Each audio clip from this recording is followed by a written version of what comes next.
All right, well, good morning, and thank you for joining us for a very important topic, healthcare access for our uninsured and underinsured neighbors. My name is Scott Maxwell. I'm a columnist with the Orlando Sentinel, and I am going to disclose something right off the bat because as an opinion columnist, I sometimes have bias about certain things. And I am really biased about Shepherd's Hope because I think they do an amazing job, not just of filling a need in our community where it's direly needed, a need much greater here than in most of America, but because they do so efficiently, making the most out of every penny they receive and out of every volunteer hour that is donated. And I know that from watching the finances as a journalist. I also know that as a husband of a pharmacist who volunteers at Shepherd's Hope's Longwood clinics on Tuesday nights. So with that disclosure made, I like Shepherd's Hope and I know this topic is important. Now let's talk about that topic. Today's topic, it's about access to quality health care. This is not a new concern or a local concern, but here in Central Florida, the problems are more pressing than in most places. Out of the 50 largest metros in America, Orlando ranks dead last in terms of median wages. Pick whatever big city you've heard is in turmoil, we are behind it when it comes to wages. And COVID has wrecked the economy even more, putting more people out of work and further away from their health care plans. There are some statistics that put things in perspective. In 2018, at any given time, 27 million people were uninsured at any given time.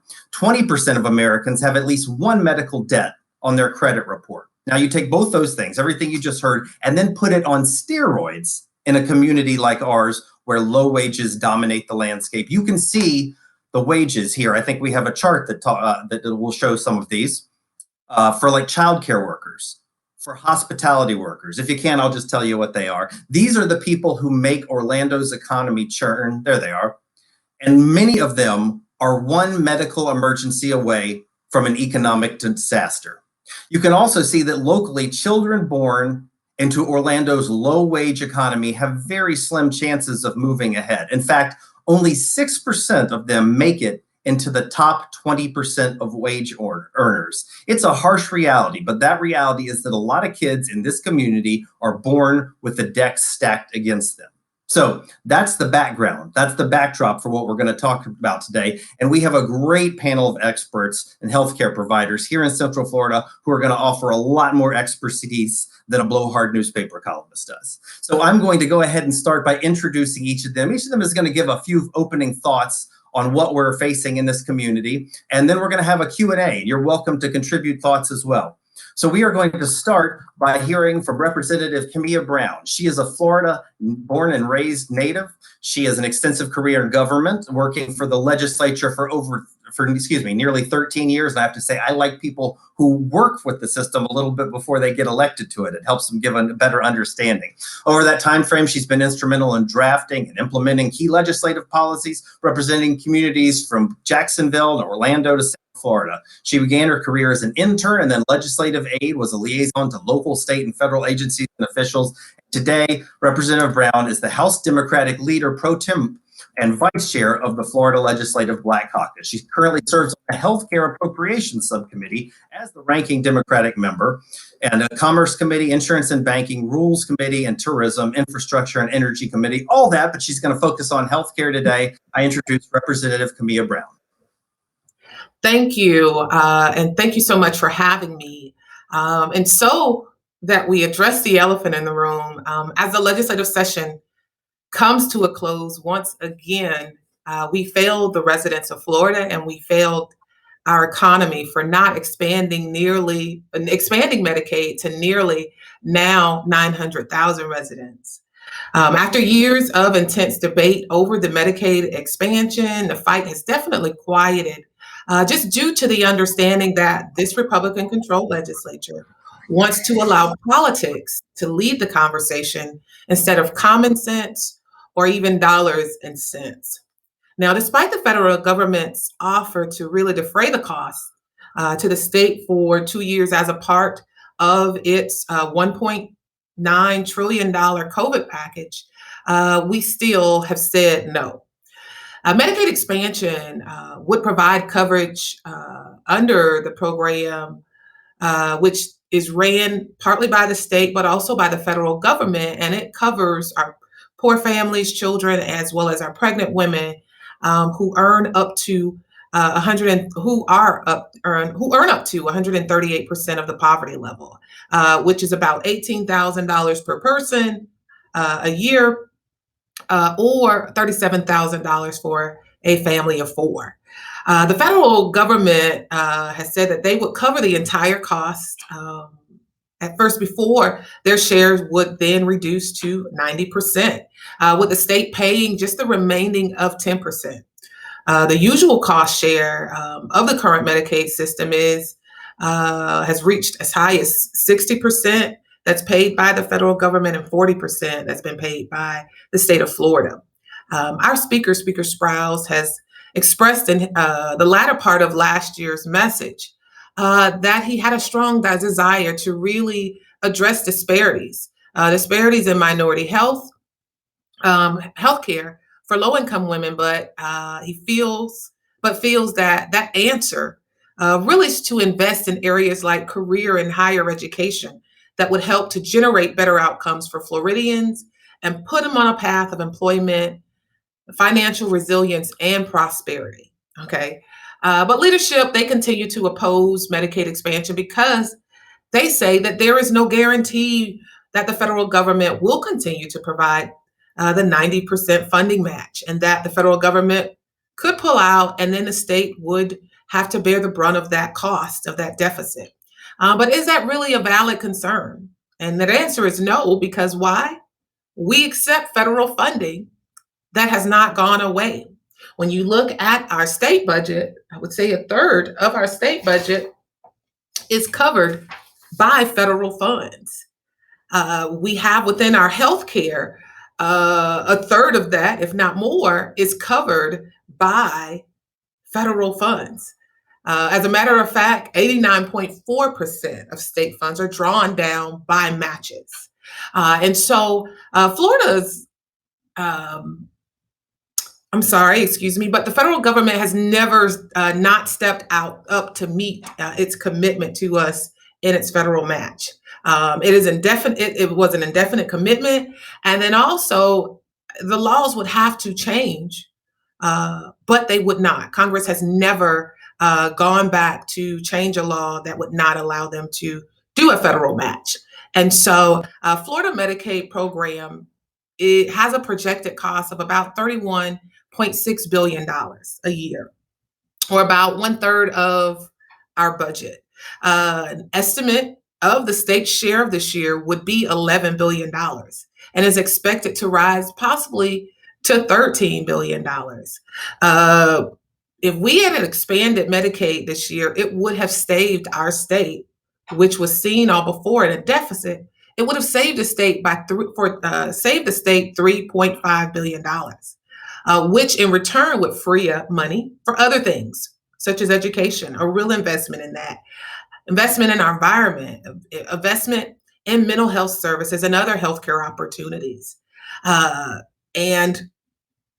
Also, the healthcare, healthcare was not saved. Florida's economy was saved, and that was due to the Federal CARES Act that was passed. We were able to pass this year a record number budget of $101 billion. We have not seen that. That particular dollar amount does not include the billions of dollars that we were able to put, which was in federal aid, to back of the budget bill projects for bonuses, as well as extra monies for our reserves and for future infrastructure projects. Due to this unique time, we all know that we've got to do much more for so many more people that need our help and are really going uninsured due to the pandemic and the loss of their job. But there were some projects that we were able to do, and that number would likely go down as the economy starts to recover. But right now, we could help. We have uninsured an average of 1.5 million people. And so this year, to note, in the budget, $239 million went to extend benefits for Medicaid postpartum eligibility. Right now, women see 60 days of postpartum insurance coverage, and now they will receive 12 months of insurance coverage. The budget also spent close to $100 million to reduce the Agency of Persons with Disabilities, which is the Developmental Disabilities Waiver Program. Right now, they have a wait list, and so we spent close to $100 million to relieve that wait list. We restored fundings to many of our hospitals, which was about $514.4 million. We restored funding to our nursing homes who were, prior to this money was going to receive cuts. We also increased money to DCF for community substance abuse and mental health services. What we did not do is invest in our Department of Health, public health infrastructure, and definitely, as we know, unfortunately, we did not expand Medicaid.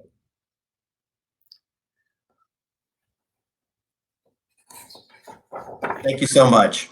All right, so and just to put that in perspective, Representative Brown mentioned the wait list for Medicaid waivers. That is for families that have often children or loved ones with profound disabilities. That is not just a wait list. That is a wait list that the average wait is 7 years. There are often children who die before they get served on that list. So it is not a small thing. And the Medicaid, for whatever it's worth, Florida is in a minority of states that has not expanded that. Last I checked, it was 38 states, a mix of red and blue that have. And I think Representative Brown correctly mentioned it's sort of the backdrop because it would that expansion would cover a broad swath of the citizens who we're going to be talking about today. All right, so next we are going to hear from Dr. Veronica Acosta with Orlando Health and Health Central Hospital and Horizon West Hospital. Thank you. Thank you so much for having me on this panel. I've been able to work with Pam and the team from Shepherd's Hope, and it's one of these projects that I find is, from a personal level, is really gratifying because we get to really, get out of the hospital and reach out into the community. So thank you so much, Pam. But I'm here just to kind of talk a little bit about what it is that a hospital does, especially from an ER's perspective, and what an ER does best, and some of the challenges that we have when an ER is kind of used as a primary care clinic. So ERs are the best place to go for the critically ill. They're designed for that. They have triage stations. If you have a heart attack, that's definitely where you want to be. If anything urgent or emergent, you need to go to the ER. The challenge that we have for some of our uninsured, underinsured patients, some of our undocumented patients, is that for them, the ER seems to be the only place that they can go for those non-emergent and non-urgent issues. So what ends up happening is they go into ERs for things like, say, high blood pressure. Say you have a headache, you have high blood pressure, say around 200. We're able to treat that blood pressure. We get it down to maybe 160, 170. That headache has gone away, and the ER doc probably is going to prescribe you one blood pressure medication, and you're going to get a prescription for anywhere from 14, maybe 30 days if the doc feels comfortable that you're going to follow up. But the challenge with that, if we don't have primary care connection, is that we're not able to follow that blood pressure again. We're not able to follow the potential side effects of maybe what that medication can do. Did your kidneys tolerate it well? Is your pressure staying down? The other thing is, though maybe, we're able to help with that headache, prevent that, that maybe a stroke from happening right then and there? Are we looking at maybe your cholesterol? Are we educating you on nutrition, about your weight? Are we looking into things like diabetes? Well, chances are, there's only so many things you can do in a short visit in the emergency room. And ERs, just from an infrastructure perspective, are designed to make sure that you leave there safely. So that patient who leaves with that 14 or 30-day prescription has left there safe. Their blood pressure is at a healthy level. But what's that level going to be 7, 14, 28 days down the road? So ERs are a really, really great place for patients to go when they have these urgent and emergent issues. However, they're often used as a primary care clinic. You're not going to be able to see the same provider depending on what ER you go to. You may or may not even have an electronic medical record that reflects any of the tests you've previously had. So it's kind of like a picture in time. It's not really a picture of a whole patient, how a patient's life is going. You're not going to be able to effectively address any of the the socioeconomic issues that families often have that primary care clinics are designed to address. So when a patient goes to an ER for a critical issue, or even something that's not critical, like like a blood pressure that may be a little bit high, we're looking at what I call reactive medicine. We're dealing with what we have at the moment. But really, when it comes to these underserved communities, what we need is proactive medicine. We need preventative medicine, and we need patients to be able to have access to prevent these things from happening altogether, because that's how we're going to prevent the strokes and the heart attacks and the big things from happening down the road, is by addressing these core issues such as hypertension, diabetes, that eventually lead to these worsening outcomes. Dozens and dozens and dozens of studies show that patients,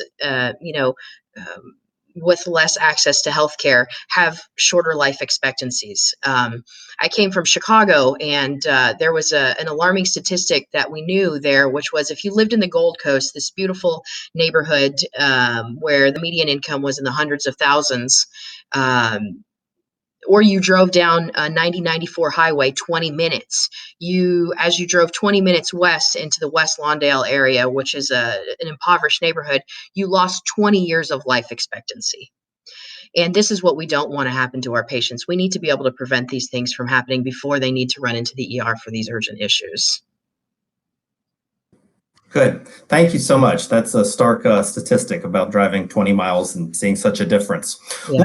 The neat things about Shepherd's Hope is they bring together folks from different, I won't say competing, I'll say different healthcare organizations. It's nice to have them working together. So Yeah. Up next, we have a representative from Advent Health. It is Dr. Daniel Peach. He is the Executive Director of Clinical Innovation. Good morning, everyone. Thank you, Scott. And thank you, Dr. Acosta. It really reflects what all of the local areas from a healthcare setting really look towards. It's about the care of the people that are out there. And we frequently put out a lot of data, a lot of information about what is happening in healthcare generally. But we forget a lot of the surrounding factors that are there. The facts that we have growing aging populations that are there, and relative to those working populations, is ever increasing. The fact that a lot of the people in the local community are building on the comorbidities that they have, those serious illnesses, those chronic illnesses. And as Dr. Acosta spoke about, the ED is one of those places where we can deal with that urgent, emergent care that's necessary. But unfortunately, people progress.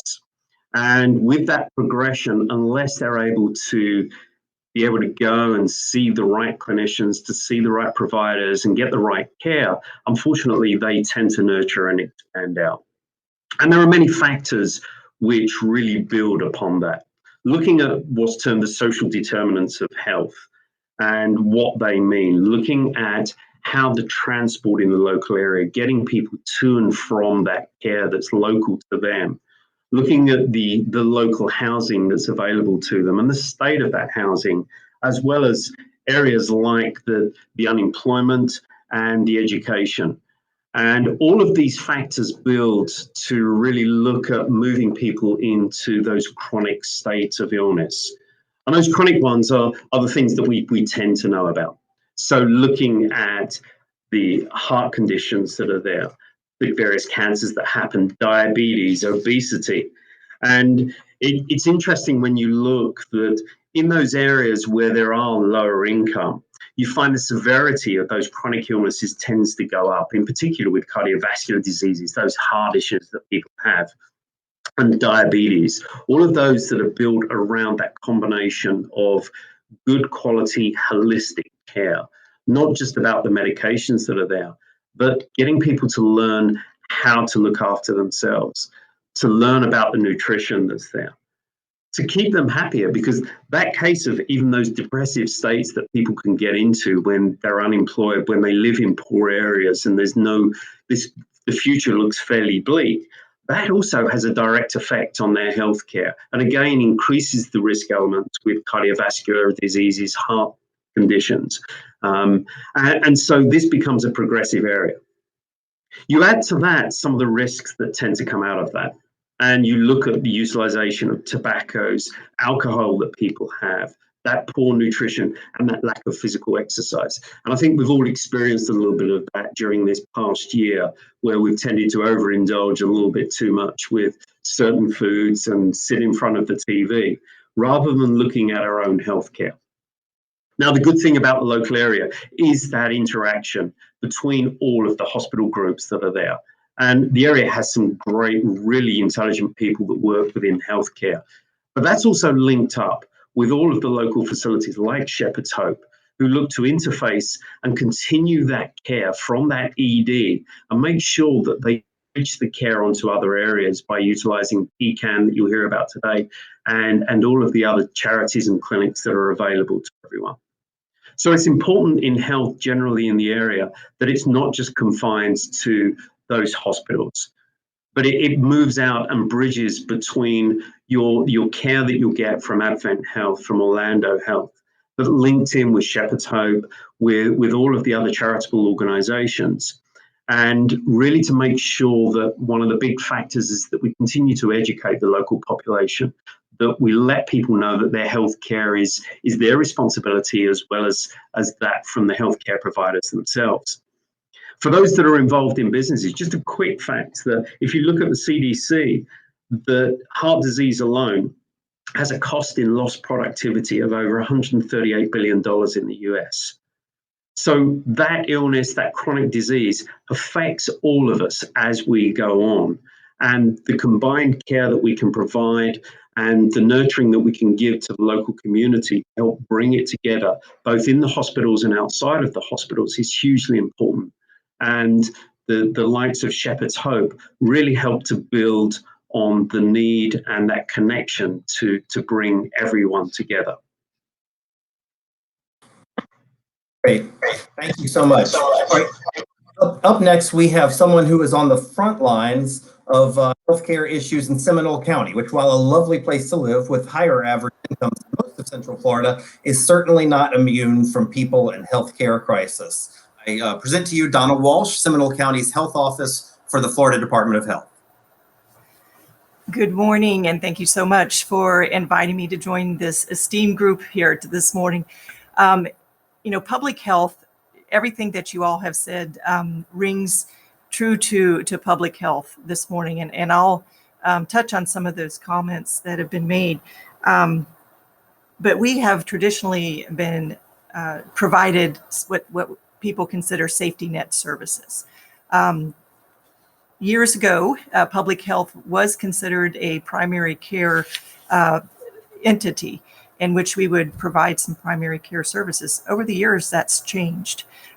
We have essentially transitioned into those safety net services and also becoming more linked with our communities. All the partners you see today, hospital partners, Shepherd's Hope, nonprofits, faith-based organizations, they have proven to be extremely valuable during this COVID-19 response.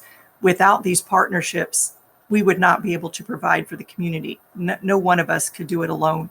And so this has been a work in progress over the many years that public health has been in existence. But even more so, as Representative Brown, mentioned, that there has not been over many years monies supporting public health. In fact, in Seminole County, although we're considered the third healthiest county in the state, according to Robert Wood Johnson Foundation, we still have many areas of need. And those are the areas that we focus a lot of our interventions on. But we have, we went from a $14 million budget about 10 years ago to under 10 million, a little bit over $9 million budget. We only had 2 epidemiologists in our epidemiology program when COVID-19 came about. Obviously, we could not respond adequately with just 2 staff members. So fortunately, the federal government did provide, we were able to staff up to close to 140 staff, not only to respond to the epidemiology, case investigations, and contact tracing, which is extremely important in preventing this virus from spreading in our communities, but also through our vaccine response. We have close to 70 individuals who are assisting us at our vaccine pods, at the former Sears store at the Oviedo Mall, as well as through our outreach efforts. We understand completely that not everybody can travel to a particular site to get a vaccine. Those health disparities that were spoken of this morning have been magnified during the COVID response. What we knew to be true before COVID just seems even more apparent during COVID, as we realize the health disparities in individuals having access to testing, having access to vaccine. And we have tried extremely hard to work with our community partners. Shepherd's Hope has been instrumental in providing a site for individuals to receive vaccine and testing, as well as some of our other nonprofits and faith-based organizations. Along with county emergency management, we have been to every faith in Seminole County. I think we are close to 60 to 70 different outreach events, and we even initiated a homebound program in December when the vaccine became available. So we have vaccinated we've given close to 2,000 vaccines to individuals in their homes, realizing that many could not make it to a vaccine pod, but still were vulnerable. So, we have, as I mentioned, seen many of the health issues magnified during COVID. People listened as we told them to isolate at home, to quarantine. Our emergency manager was very astute and realized that as we were telling people to isolate and quarantine at home for 14 days, that they still needed their basic needs met, food and medication and so forth. So they have a team that still calls everybody every day that's in isolation and quarantine. And they work with agencies such as Shepherd's Hope and Harvest Time International, Second Harvest Food Bank, to make home deliveries of food and medications. So we are addressing those health disparities as we move along. We're very encouraged that within the last week, and this has just been very recent in Central Florida here, our counties throughout Central Florida, we've seen evidence that the cases are coming down. There's a gradual trend downwards. It's not a steep downward spike as we saw upwards after the holidays. We're optimistic here, cautiously optimistic that this trend will continue, but we really have not seen a consistent 14-day rolling average of under 5% positivity rates quite yet in Central Florida. So we're watching that very closely because that is a factor that we look at to determine the spread of the virus within our community and what risk we may have. By far, our elderly population has experienced the severe complications of this virus. In our county, about 80% of those who unfortunately have passed away due to COVID-19 have been in the 65 plus population.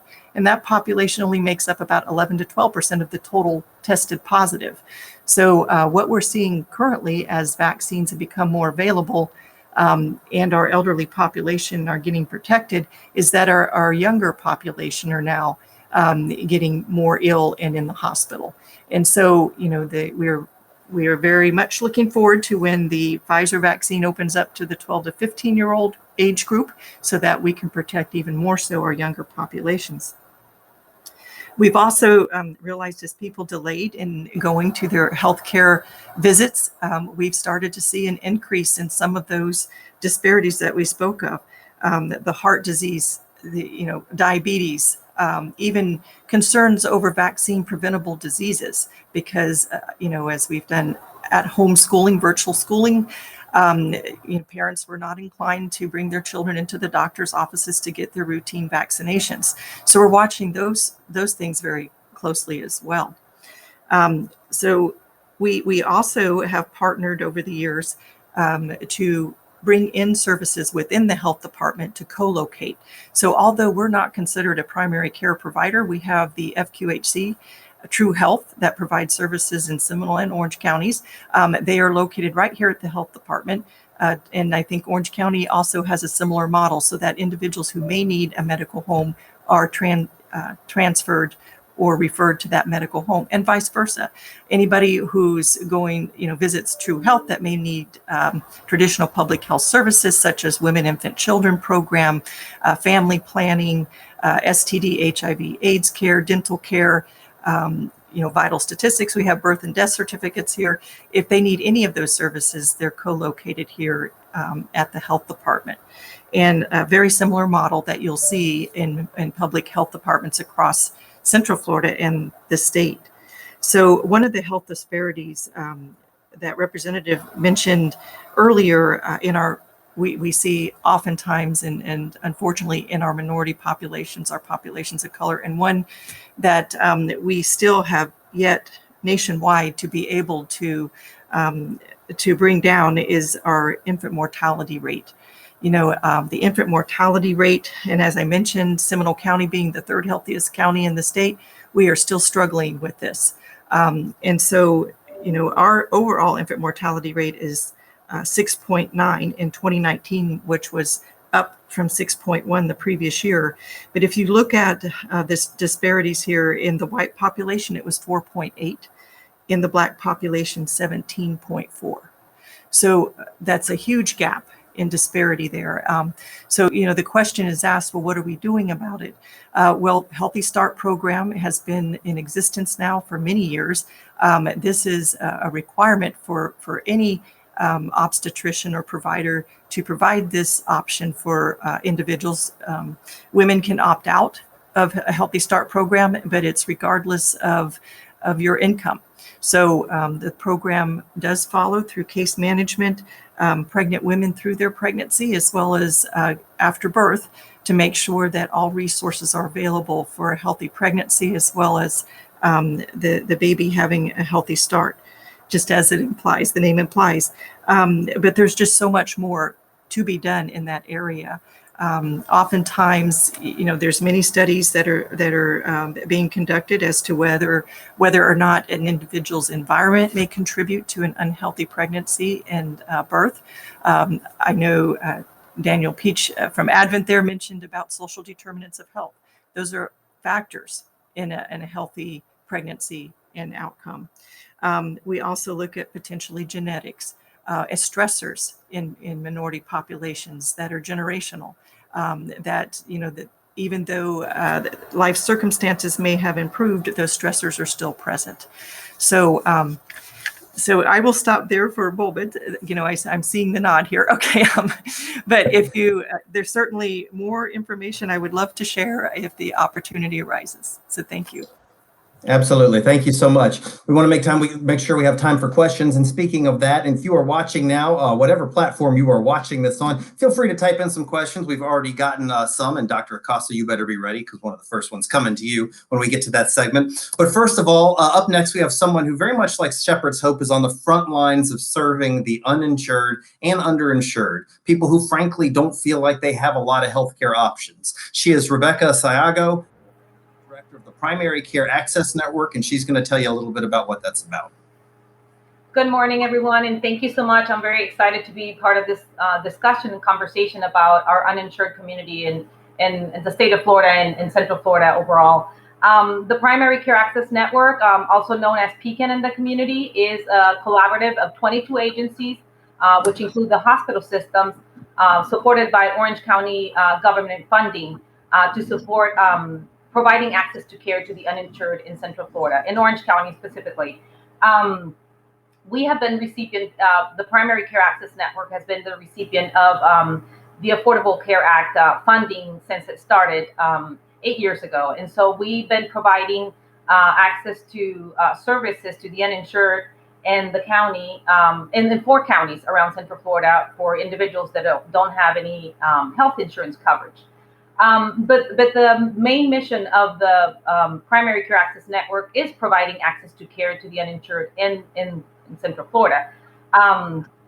Through this collaborative, the main mission at the end of the day is making sure that the individuals get registered and established at a medical home for ongoing care. So as Dr. Acosta and Dr. Peach mentioned, we have a chronic population that's uninsured, and they end up utilizing the emergency room as their primary care source of care. When this is supposed to be provided in the outpatient setting, first of all, because it's cheaper for the community and for the patient at the end of the day. So it's very important. We have a population of almost 38% of working families under 200% of the poverty level. So most of the agencies under PCAN provide that care for free for the patients in the community. So it's very important that we want to make sure to educate the community about being proactive versus reactive. We know some of our population is uninsured. Their main concern is putting food on their table. They have, part-time jobs. They have 1, 2, or 3 jobs at one time. They don't have access to that healthcare coverage. So being sick or accessing healthcare services is not their priority, because they have food insecurity, they have transportation issues, they have housing challenges. So when they get to that point where they have a condition that can be really managed in the outpatient setting, like a chronic condition like diabetes or hypertension, like Dr. Acosta mentioned, they end up really, really sick, and they end up in the emergency room when this could be managed in a better, ongoing setting as a medical home, a federally qualified health center. So I think it's we do have the resources. That's a positive highlight. We do have the resources in the community. It's just connecting the dots. We have a lot of people that move into the area that don't know how to access these services. 87% of our population growth is due to migration. So we're very different from other states, and we have to recognize that and be aware that our population needs some support in navigating the healthcare system.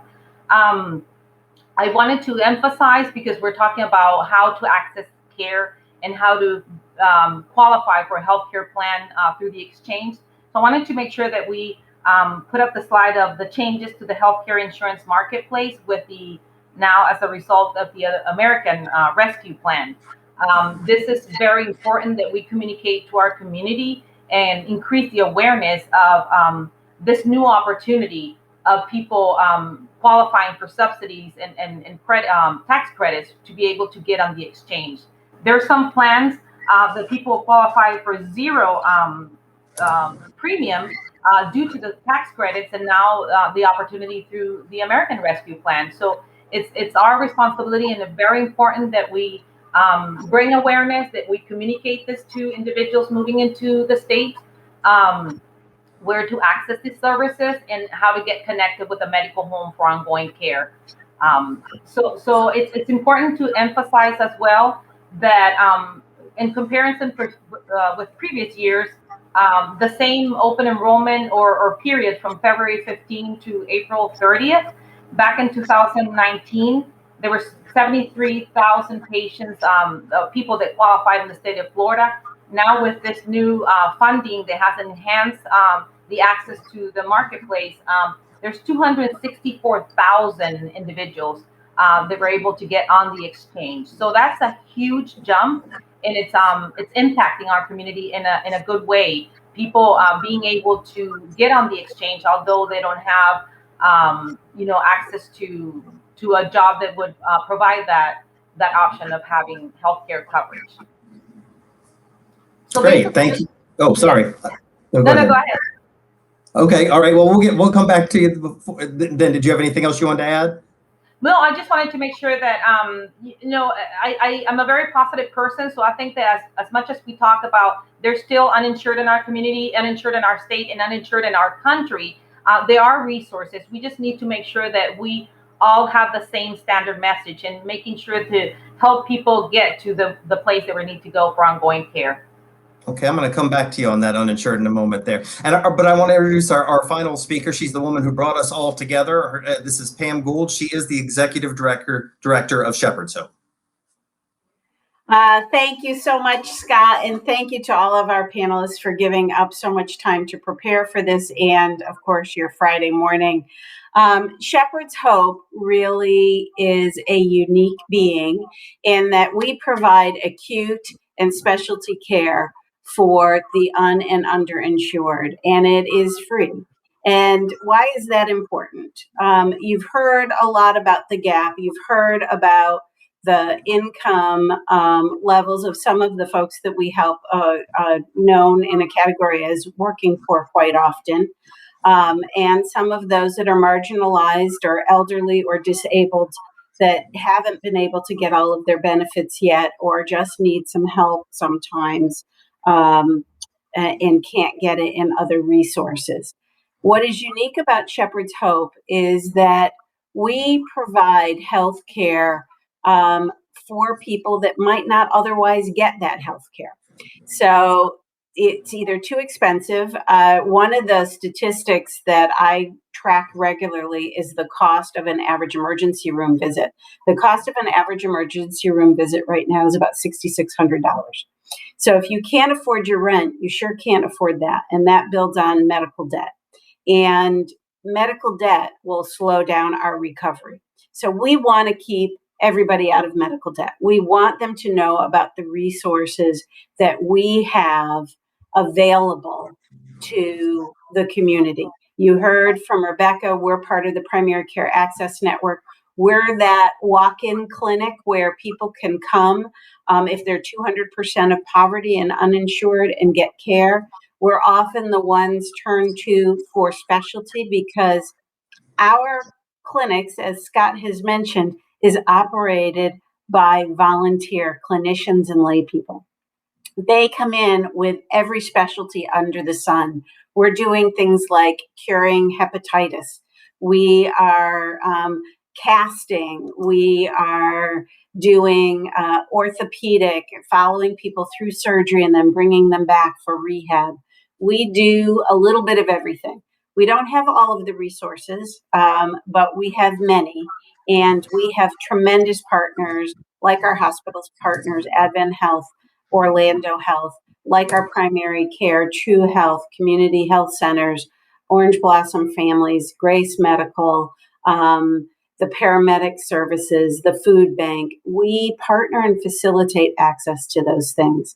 And it is about the whole patient. I want to kind of wrap around the thought that our two clinicians or three clinicians talked about today. And that is that whole patient. Episodic care, or that only when it's urgent care, is really challenging. It is much better to be able to come and get plugged in a place and then get to a primary care center. And along the way, Shepherd's Hope and through our partnerships with all those other organizations, we can teach good nutrition. We can give access to healthy food very inexpensively, or if it's a prescription, even for free for a period of time. We can help someone learn how to take their medications, watch their carbs, monitor their glucose, and get access to the vaccines. Please, if you haven't gotten vaccinated, please look into the research. Please look at the 1.2 billion people around the world who have been vaccinated, and so that we can all get back to normal lives. I know there is fear and trepidation about some of the vaccines, but do your research, please.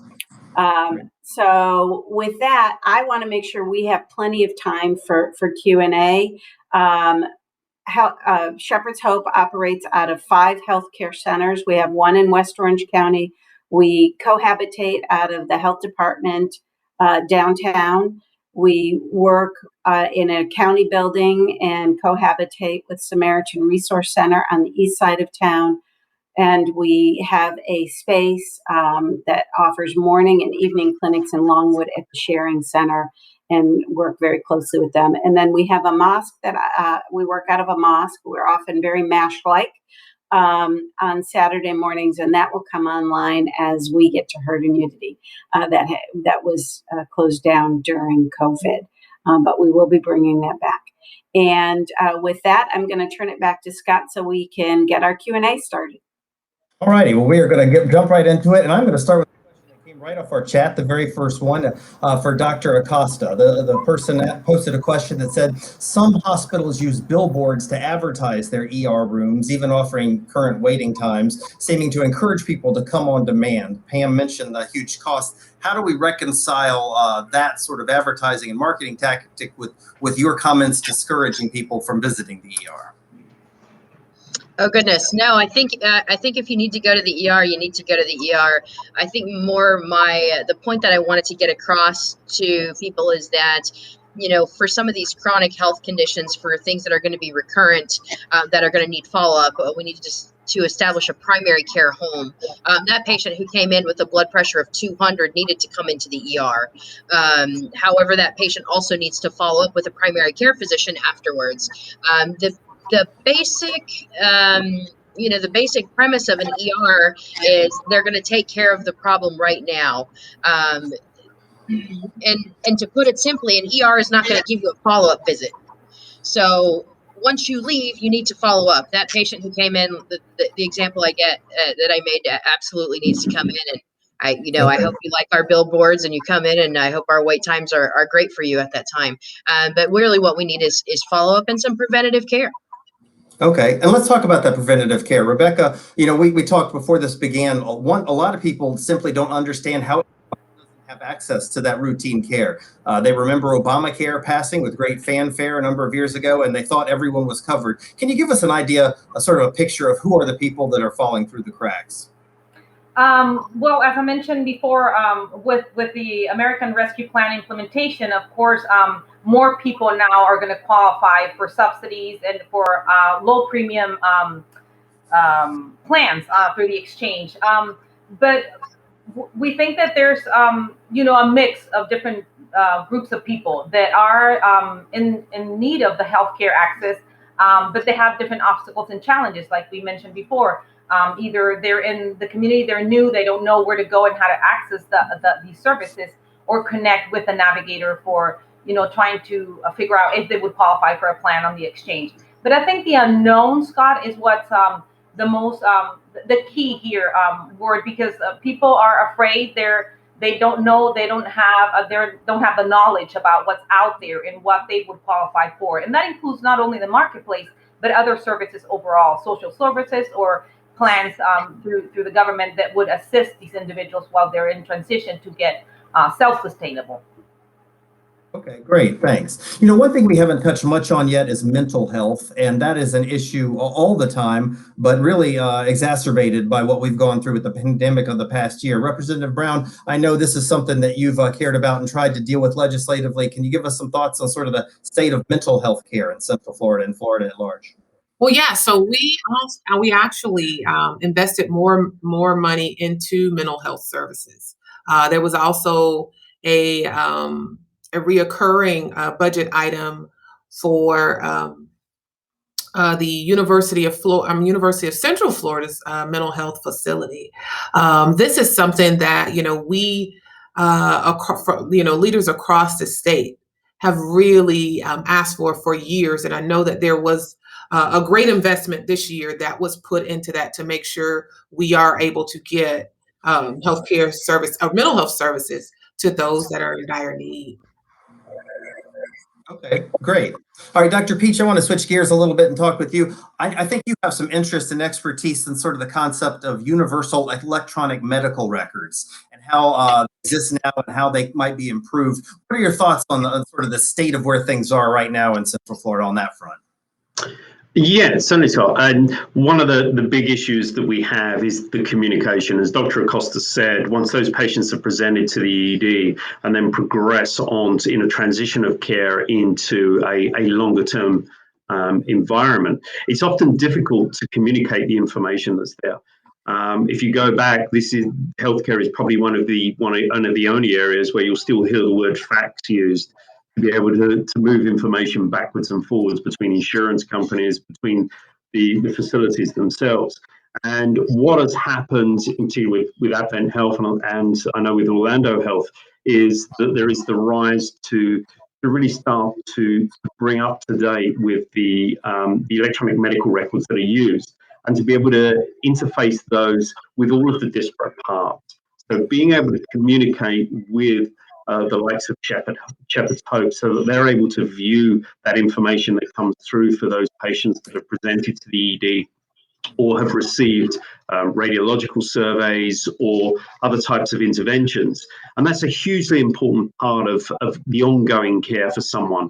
Being able to communicate clearly and succinctly with those providers that are involved in that longer term care and being able to move that information quickly and easily backwards and forwards between us.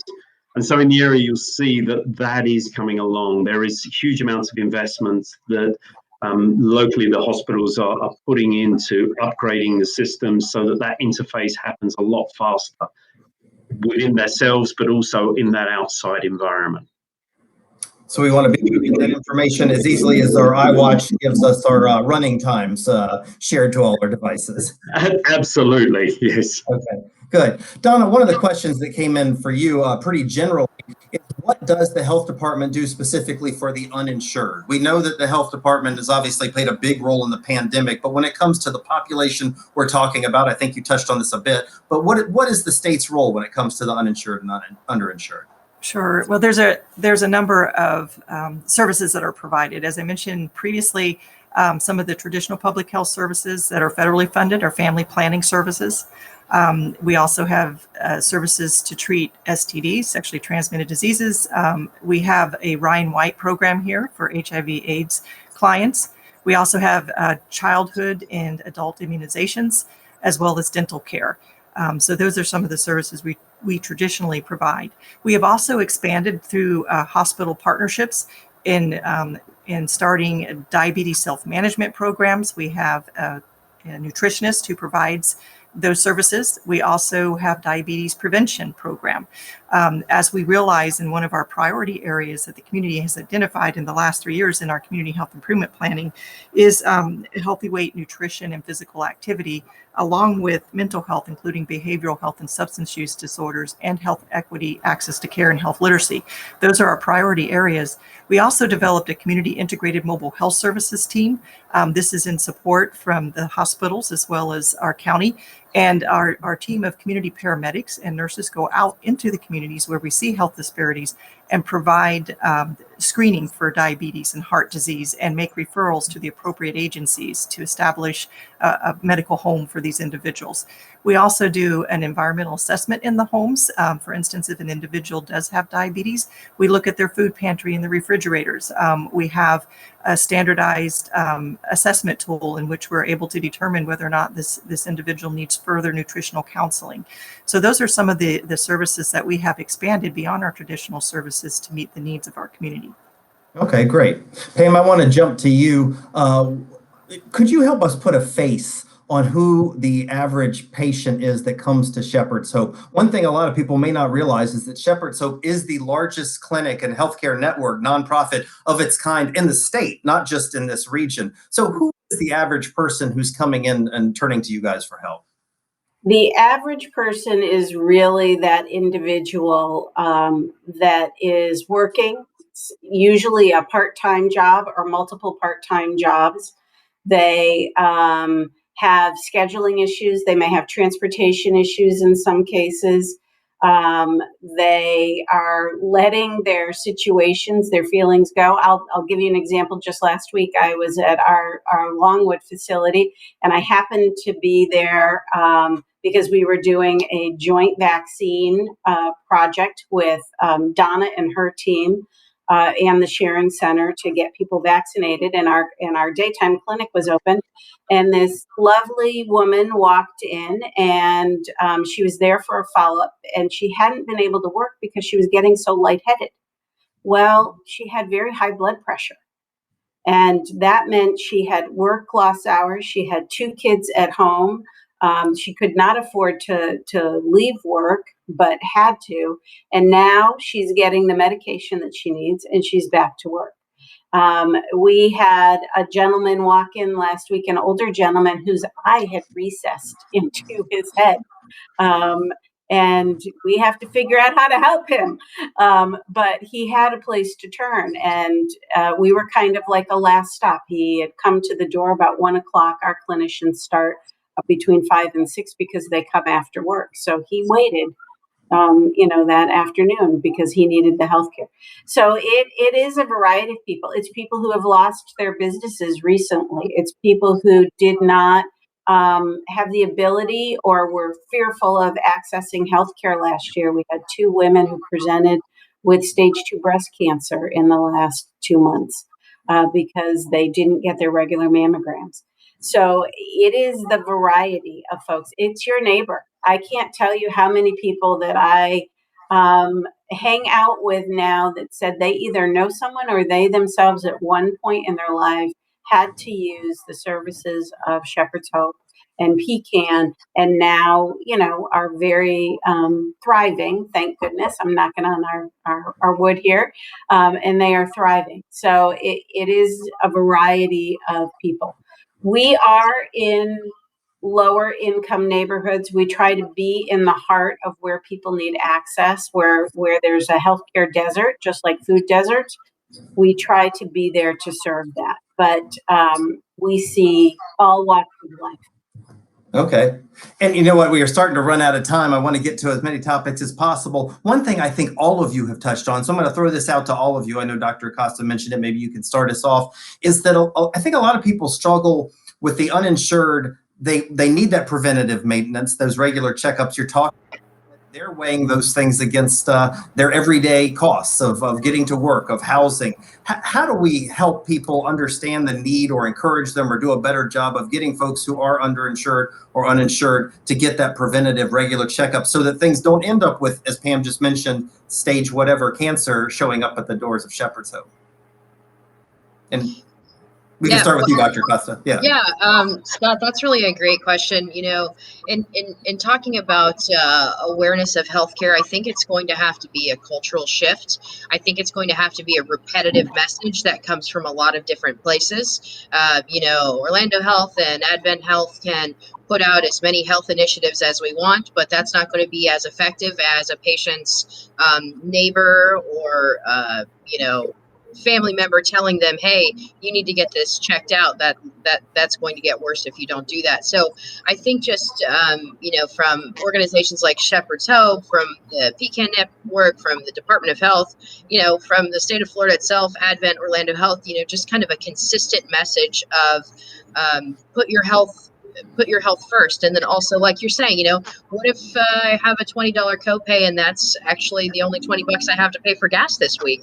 So how do we make it so that it can be accessible if those are the kind of decisions that we're making, on a daily basis? So I think just continuous messaging, you can't just hear it once and you have to hear it from everywhere. So sort of just inundating our culture and inundating the communities that have the least access to healthcare the most, and maybe directing some of our marketing efforts in that way, and directing some of our messaging there. And I think, Representative Brown, I saw you sit up straight. Let's hear what you have to say. And I think we know that wellness is cheaper than sickness, but it's important that we also invest money in education. We have money that was placed in the budget through the Office of Minority Health to really deal with those communities that have these health disparities, to definitely provide grants to help with the education. I think if we invest more, and even with some of our partners, invest more in preventative care, I think you in education will have better outcomes. Okay. Rebecca and I will help you with that. Okay, thank you. Rebecca, go ahead. Sorry, I just wanted to add on what Representative Brown was mentioning about education. That is a key component. Educating our staff, our community, our patients, and being proactive of being preventive with their healthcare, and in reinforcing that education about the marketplace plan. People not knowing that having healthcare coverage at a zero premium deductible, preventive care is free. So educating our community how to utilize that plan is very important for them to be more proactive. Okay, and Dr. Peach and Donna Walsh, I want to let you all weigh in there. Donna, Yeah. Oh, sorry, that was bad moderating. I said both your names. Donna, why don't you go first? I was going to say, go ahead, Dr. Peach, but no, I mean, I would just only add that we need to continue to meet people where they are, where they live, work, play, pray, learn. We have learned through our community integrated mobile health services and the efforts at public health. I mean, that's what we've done over the years is education and raise awareness. But we have found that we get better results if we meet people where they are in the communities and amongst those that they trust, and partnering with the faith-based organization and others. So there's more work to be done in this area, but we're seeing some progress. So, Okay. Awareness. And I would also just add that whenever we do have a patient or client in front of us, use that opportunity to educate them about everything as much as you possibly can, not just for the particular thing they came to you for, but to educate them about all sorts of resources that are available. Great, thank you. And Dr. Peach, yes, sir. Yeah, just to really recap on everything that everyone said, but one of the important things we often forget is we can lead the horse to water, but it's difficult to make it drink. And if people are ill, if the local organizations can set up the appointments, please go to them. It's hugely important. Now, we've seen a lot of this during COVID that people didn't attend. And as Pam said, the conditions that have come out of that, we're only going to start seeing now where people have avoided that healthcare. But when there is the opportunity to go and be seen, please, please, please go. If you say, okay, well, I'll miss it today, I'll go next week. Next week keeps coming. And if we deal with a lot of these issues early on, they're able to be taken care of, or at least be able to reduce the pain and suffering that individuals or family members may have. So please reach out, not just to Advent Health, to Orlando Health, but these other organizations to get the care that you need. And please go so that we can help. That is a great ending plea. And Pam, I'm going to turn it to you as we are rounding out the end of our hour, because I believe you wanted to mention some of the resources that are out there for people to get the help that all 6 of our panelists are talking about today. Thank you, Scott. At shepherdshope.org, we have a resource page that links to almost all of these locations. And then the Primary Care Access Network, PCAN, will give you direct links to the navigators and to see if you can qualify, or if people that you know can qualify for that healthcare subsidies. So please utilize those resources. I know sometimes that's the biggest battle is where to find them, but those are 2 locations you can start with right there. So thank you all for being here today. Yes, and thank you all for joining us. Thank you all of the panelists. You guys represent sort of the 3-legged stool of healthcare with the private sector, the public sector, and nonprofit. We need all of those legs working, and we appreciate everything you are doing. And thank all of you who joined us today. If you want to share any of this with somebody else, it's going to be on the Shepherd's Hope Facebook page and other platforms. But for now, we just want to say have a great rest of the morning, and thanks for joining us. Thank you. Thank you. Great job.